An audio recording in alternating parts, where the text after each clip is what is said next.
So, yung puno, walang tubig. Kailangan ng tubig. Oo, i-repackage natin yung ano. Aha. Ano nga ulit yung cut? Butterfly, ano? Yeah. Butterfly. Lumipad ka.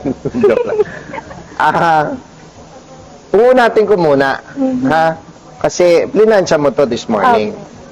Yung effort mo talagang Yeah. talagang ganon. Blower muna, tapos pa-plancha yun. Mas gano'ng kadalas yun?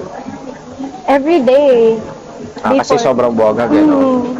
Okay, so tatanggalin na natin yung effort na yun. Sige, o para lang alam nila yung pinag-uusapan, pakita mo itong likuran.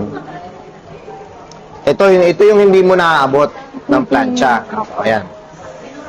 So, kulot talaga, tsaka buwaghag. Medyo strong to. Uunatin ko muna yan, ha? Apa. Sige, papawash muna kita. Tapos, start na tayo. Everyday yung plancha. Okay. Butterfly.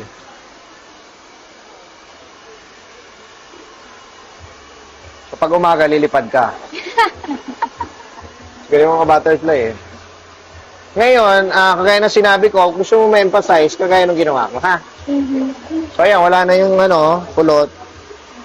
Pero update mo pa rin ako, ha? Sa book niya. Kasi sobrang kulot ng hair niya eh. So, update mo lang ako, ha? Tama lang yung length, ano? Yung hair mo.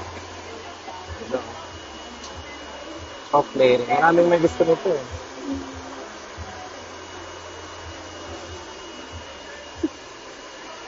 Pag umaga, gigising ka, gaganon-ganon ka. Kaya nga butterfly.